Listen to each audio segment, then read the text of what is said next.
I'm Amber Bell, and this is Real Agriculture. I'm at Crossroads Crop Conference in Edmonton right now, and speaking with Jody Wacowich of AgSafe Alberta. So it's great to see you again, Jody. Yes, it's nice to get to visit with you here. It's been a great conference so far, and there has been a lot of talk about safety. In fact, there was just a session on it, which was incredible. A bit of a tearjerker presentation. It was a tearjerker, it was. So what is going on with AgSafe Alberta? And the last time we spoke, you had some programs rolling out. So just give us a little bit of an update here. So I guess in our world, we think that January through March is a great time to work on safety. Everybody's kind of in the house, you have a little more time in front of the computer, things are done as rushed. So our Farmers Care course came out in the fall, level 4, and so people are starting to work through that. And we have we did an RPE course that we launched in the fall as well. That one takes a little bit more time, a little bit more detail and work through that one. But we also have a confined space awareness course that's just getting ready to roll out. We're just waiting for some final tweaks, and that one will be live soon too. So, but one of the benefits of taking that course right now is that we're offering the opportunity to win some UFA gift cards, $100 value each, and we're giving around 5 of them away. So just the opportunity to, each course you take, you get entered in the draw to win a gift card and maybe go treat yourself to something. Very neat. And safety. Yeah.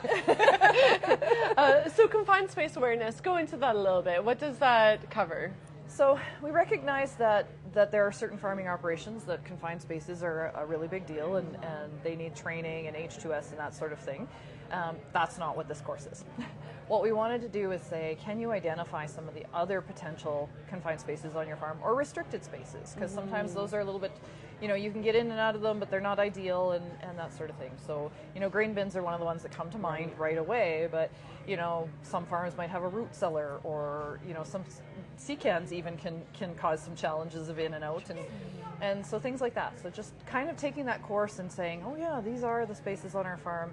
Do we, want to do anything about it in terms of, should we have somebody nearby when you enter that space? Should we, how do we want to manage that and just make sure that we don't run into trouble that way?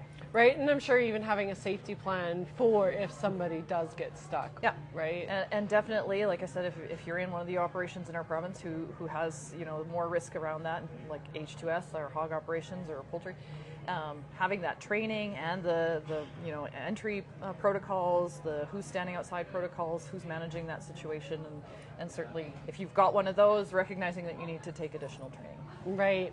And then you were also mentioning that there is a whole bunch of free courses right now. So can you speak into that a little bit? Because I think that's really exciting for a lot of organizations and growers. So what we try to do is keep everything as minimal cost as we can, and we do have a couple of courses that we charge for. So those would be WHMIS, and our committees are representatives for a health and safety program. And interestingly enough, the little piece of the code that applies to farms and ranches is Part 13, and that says that you need to have a health and safety representative or a committee. And so we created courses around which one you might take, that role you might take on the farm, and what that role is, how to do that role, what kinds of things need to be documented or involved in that. So we also have to charge a little bit for that course because there's a little more knowledge applied in there and some of that stuff. So from now until the end of March, those are free as well.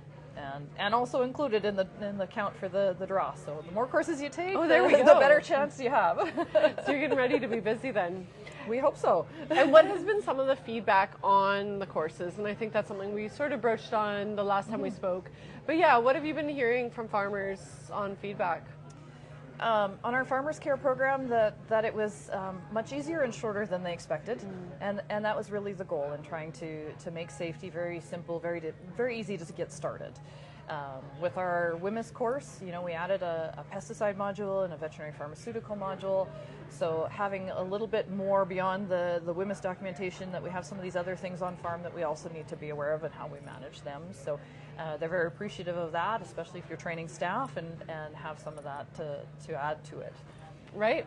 Well, that's great work that you're doing, and I want to thank you so much for your time. That was Jody Wacowich on Real Agriculture.